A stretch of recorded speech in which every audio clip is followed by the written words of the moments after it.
Advocate Akash Kumar Yadav ji. Radha Vallabh Srivastava ji महाराज जी, आपके चरणों में कोटि कोटि दंडवत प्रणाम।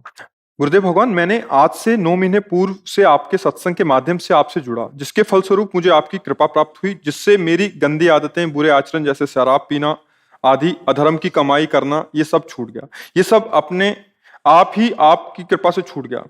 महाराज जी, मुझे आपके शिष्य होने का भी सौभाग्य प्राप्त हुआ। प्रश्न यह है कि मैं प्रोफेशन से एडवोकेट हूं और मैंने पिछले 9 महीने से किसी भी प्रकार की अधर्म की कमाई नहीं की है और अपना पूर्ण समय नाम जप और श्री जी की अष्टयाम सेवा में आपकी कृपा से लगा है। अब मैंने अपनी वकालत छोड़कर प्राइवेट टैक्सी का कार्य करना प्रारंभ कर रहा हूं, किंतु डर लगा रहता है क्योंकि बिना मांगे बहुत धन और वैभव आदि प्राप्त हो रहा है। दूसरा ये भी है कि अगर मैं अपना कर्तव्य करके प्राइवेट टैक्सी का कार्य करता हूं तो मेरी दिनचर्या खराब हो जाएगी। अब मुझे क्या करना चाहिए? मैं थोड़ा आपको वकालत में जो अधर्म पूर्वक धन लेने की वृत्ति, उसका त्याग कर दो। वकालत कोई बुरी बात थोड़ी, वो भी तो भगवान की सृष्टि की सेवा है। मानो जैसे आपको इतना आभास हो रहा है कि ये जो आदमी हमको धन दे करके अपने पक्ष में ले रहा है, ये गलत है। आदमी गलत आदमी अधिक धन देने की चेष्टा करेगा, और सामने वाला जिसके विपक्ष में हम लड़ रहे हैं वो धनी नहीं है और निर्दोष है, तो फिर हमको उसका पक्ष नहीं लेना चाहिए जो हमें धन देकर अपने में, हमें निर्दोष को बचाना चाहिए। धन लेकर वकालत करके हम निर्दोष को दंड दिला दिया और दोषी को मुक्त करा दिया, ये घटना आपके जीवन के लिए बहुत हानिकारक होगी, है नहीं? तो इतना विवेक रखकर वकालत करो, मुझे लगता है कोई परेशानी नहीं। इससे क्या होगा कि आपको थोड़ा सांसारिक भोग भोगने की योग्यताएं जो चाहिए वो थोड़ा कम मिलेंगी। बढ़िया गाड़ी नहीं खरीद पाओगे, बढ़िया बंगला नहीं तैयार कर पाओगे, अन्य वकीलों से थोड़ा छोटे माने जाओगे, पर भगवान के दरबार में बढ़िया माने जाओगे। संसार में अधर्माचरण करके बड़ा होना कोई बड़ी बात नहीं है। थोड़े दिन की चांदनी है, फिर शरीर ही छूट जाएगा तो तुम्हारा बैंक बैलेंस, गाड़ी तुम्हारे साथ थोड़ी जाएगी। लेकिन जो पाप किया, अधर्म आचरण किया, निर्दोष की जो आह हुई, वो तुम्हारी दुर्गति कर देगी। मुझे वकालत गलत नहीं है, वकालत का अधर्म में प्रयोग करना गलत है। आप ऐसे भी वकील बन सकते हो कि कम पैसे में सच्चे आदमी का सहयोग देकर उसको छुड़ा लिया तो बढ़िया काम बन गया। तो हमें लगता है कि इतना तो पता चल ही जाता है कि ये जो हमारा पक्ष है कि अगर ये गलत है तो मुझे इसका पैसा नहीं लेना, इसका साथ नहीं देना, और अगर सही है तो फिर पैसे पे नहीं जाना, फिर अपनी वकालत पूरी लगा के उसको छुड़ा देना है। चाहे वो कम पैसे दे, हम पक्ष उसी का लेंगे जो निर्दोष है। अगर दोषी है, अब वकालत में ये नहीं देखा जाता, परमार्थ में वो बढ़िया है कि तुम अधर्म किए हो, चाहे मुझे धमकी दो मारने की, चाहे रुपए की, ना भय ना प्रलोभन, मैं भय और प्रलोभन से तुम्हारी वकालत नहीं कर सकता। और निर्दोष है तो चाहे पैसा कम मिले लेकिन वकालत करूंगा और उसको जिताने की कोशिश करूंगा। ऐसे में क्या परेशानी है? दरअसल गुरुदेव ये है ना कि पैसा जो आ रहा है वो मेरे पास इतना एक्सपीरियंस नहीं वकालत में, 7 साल की वकालत है केवल। इतना ज्ञान भी नहीं है कि मैं बहुत ज्यादा उस पर लेके जाके मैं कमाई कर सकूं धर्म पूर्वक ही। तो अब एक दिन मैंने श्री जी से प्रार्थना की थी कि मुझको ऐसा रास्ता दें जिससे मैं धर्म पूर्वक करके नाम जप करते हुए कम पैसे कमाऊं और अच्छा जीवन जियो। तो अंदर से प्रेरणा हुई कि मेरा एक पुराना बिजनेस था प्राइवेट टैक्सी का, तो मैंने उसको दोबारा से करना है। मैंने एक कार भी ली है, अभी मैंने उसको शुरू नहीं किया। यहाँ हाँ पर आप बस इसका देखो, जो भी अब जैसे मैं वही करना चाहता हूँ, बस यही प्रश्न है। देख लो, आप देख लो, जैसे आपको सुख मिले, जैसे आपकी दिनचर्या चले, बस अधर्म आचरण का त्याग करना है।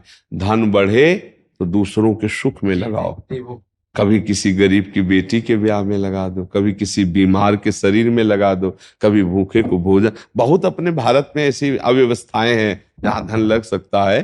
धन आना कोई बुरी बात नहीं, पर गलत ढंग से ना आए, उसे अच्छे ढंग से कमाओ और अच्छों की सेवा में लगा दो। डर लगता है अष्टयाम सेवा छूट जाएगी। नहीं, अष्टयाम सेवा प्रगट में जो हो रही और समाज की भी सेवा अष्टयाम में सम्मिलित हो जाती है। अर्थ आ जाए तो उसको सही दिशा में लगाने के लिए बहुत से सच्चे मार्ग हैं। अपने को क्या लोग परेशान है कि अर्थ आ जाए, और तुम परेशान हो अर्थ बहुत आ रहा है, हम क्या करें? ऐसा कहोगे लुट जाओगे, लोग तो नजर कर लेंगे कि इसके पास कितने आ रहे हैं। ले अच्छे से चलो, नाम जप करो, जो प्रेरणा हो उसके अनुसार चलो जी। कल्पना कोहली जी। राधे श्री हरिवंश महाराज जी, आपके चरणों में कोटि कोटि प्रणाम। महाराज जी, मैं शुरू से भगवान रामकृष्ण की भक्ति में जुड़ी हूँ। नित्य अपनी पूजा पाठ मानसिक पाठ और लिखित जाप भी करती हूँ। हमेशा ईश्वर को अपने अंग संग महसूस किया है। आपके प्रवचन सुनकर ऐसा लगा कि आप ही हैं जो गुरु रूप में मेरे जीवन का मार्गदर्शन कर सकते हैं। मुझे लगता है कि जैसे मेरे जीवन का उद्देश्य कुछ और है। मैंने अपना पारिवारिक सामाजिक जीवन बड़ी निष्ठा और प्रेम से निभाने का प्रयत्न किया है। कभी कोई शिकायत नहीं रही। बस अपनी कृपा और मार्गदर्शन करके मेरे जीवन को सही उद्देश्य में सफल होने का आशीर्वाद दीजिए, जिससे मैं इस समाज में प्रेम से सेवा कर सकूं, क्योंकि हर तरफ ईर्ष्या, द्वेष, अहंकार, घृणा, असत्य देखकर मन व्यथित होता है। मतलब ये अच्छे से चलना चाहते हैं आप, बट अच्छे से चलना तभी माना जाएगा जब हर तरफ श्री भगवान देखेंगे आप।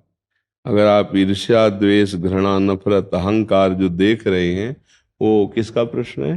हाँ, वो अंदर है, आपके अंदर है, इसीलिए बाहर दिखाई दे रहा है। अगर हम प्रभु को देखना चाहें, देखो गोपीजनों के अंदर नहीं है, उनके अंदर श्याम है, तो जित देखूं तित श्याममय है ने। गोस्वामी तुलसीदास जी ने राम को माना तो वो कह रहे जड़ चेतन जग जीव जत सकल राममय जानी, सी राम में सब जग जानी कहने। तो अपने संसार में क्या देख रहे हैं? अपने देख रहे ईर्ष्या, द्वेष, अहंकार, ये तो ये सब हमारे अंदर है, तभी तो दिखाई दे रहे हैं। तो अभी अच्छे से हम नहीं चल पा रहे, हम नहीं चल पा रहे, क्योंकि हम सृष्टि को भगवत स्वरूप ना देख करके विकार में देख रहे हैं। अब हमको पहले अपने विकार नष्ट करने हैं, तो इसीलिए हमको निरंतर नाम जप करना है। नाम जप करना है, सत्संग सुनना है, पवित्र भोजन, पवित्र चरित्र, हमारा चरित्र पवित्र हो, आहार पवित्र हो, हमारा चिंतन पवित्र हो, तो हमें पूरे संसार में एकमात्र भगवान दिखाई देंगे। न कहीं राग, न द्वेष, न कहीं पाप, न पुण्य, न अहंकार, ये सब नहीं दिखाई देगा। अच्छा, जैसा चश्मा वैसा ही दर्शन होता है। सृष्टि कैसी, जैसी हमारी दृष्टि वैसी हमारी सृष्टि। अगर हम लाल चश्मा लगावें तो लाल दिखाई दे रहा, हरा तो हरा दिखाई दे। तो हमने काम, क्रोध, लोभ, मोह, मद, मत्सर का चश्मा लगा रखा है, तो हमको सब कामी, क्रोधी, नीच, पापी दिखाई देंगे हमें। अगर हम राम का चश्मा लगाए तो सब राम में, श्याम का चश्मा तो श्याम में, है नहीं। हमारी दृष्टि जैसी वैसी से हमें लगता है अपना सुधार करना है। सत्संग अध्यात्म से अपना सुधार करना है। हम जगत को प्रीति दे पावे, पहले हमारे अंदर प्रीति आवे, तब ना दे पावे। पहले तो हम छक के प्रीति का पान करें, तब हम दूसरे को प्रीति दे पावे। प्रीति वहीं आती है जहां निर्विकारता होती है। निर्विकारता वहीं आती है जहां भगवत चिंतन होता है। भगवत चिंतन अब हमको करना है। अनन्यस चिंतयन्तो माम, भगवान आदेश कर रहे हैं, रात दिन भगवत चिंतन में व्यतीत करो। फिर देखो संसार की तरफ, सब जगह मुस्कुराता हुआ अपना प्रभु नजर आएगा। जैसे मंदिर में हमें भगवान देखने को मिलते हैं ना, ऐसे सबके हृदय रूपी मंदिर में भगवान बैठे हैं।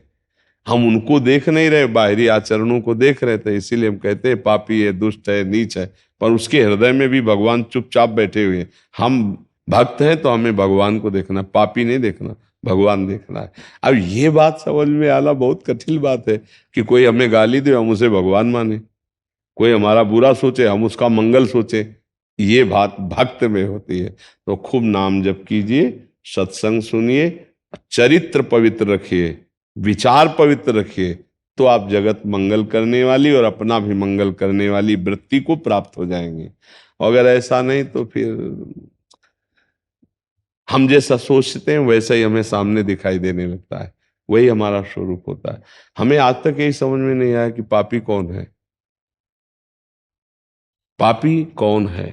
क्योंकि जिधर देखो उधर मुस्कुराता हुआ अपना प्रीतम नजर आ रहा है। तो प्रीतम का खेल है, 3 प्रकार का खेल हो रहा है, सतोगुणी, रजोगुणी, तमोगुणी। देखो, जब हम खेल देखने जाते हैं, जैसे सिनेमा फिल्म देखने जाते हैं, तो उसमें जितना बढ़िया वो दुष्टता का रोल करेगा और जितना बढ़िया हीरोगिरी का रोल करेगा, उतने फिल्म देखने में मन लगेगा। बोले इसमें वो खलनायक दुष्ट का रोल जो करते हैं, विलेन, हाँ विलेन जो भी कहते हैं, अगर वो कमजोर हो तो फिर वो भी वही जोर होना चाहिए, तो हीरो भी जोर होना चाहिए, तभी तो पूरी फिल्म अच्छी लगेगी। तो ये भगवान की फिल्म है, पूरा संसार जगन नाटक वही भगवान। अच्छा, उसमें डायरेक्टर अलग है, हीरो अलग है, हीरोइन अलग है, विलेन अलग है, सब अलग अलग है। और इसमें आप ही डायरेक्टर हैं, वो आप ही हीरो हैं। वो आप ही विलियन है, अपने आप से अपने आप में वो नाटक कर रहा है। अब इस जोर के नाटक को अगर आप देख पाओ कि मेरा प्रभु ही तमोगुणी, मेरा प्रभु ही रजोगुणी, मेरा प्रभु ही सतोगुणी लीला कर रहा है, अब हम किसको बुरा कहेंगे? जब मेरा स्वामी ही लीला कर रहा है तो हम बुरा किसको कहेंगे? अगर स्वामी को भूल गए तब फिर हमें बुरा और अच्छा, यही सांसारिक दृष्टि है और यही भागवतिक दृष्टि है।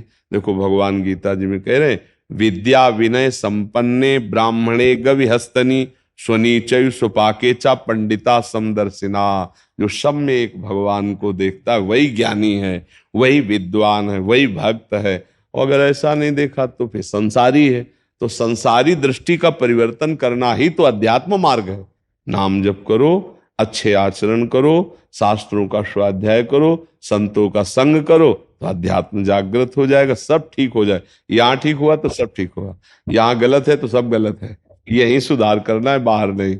यहाँ सुधरा तो सब ठीक हो जाता है। समझ पा रहे आप?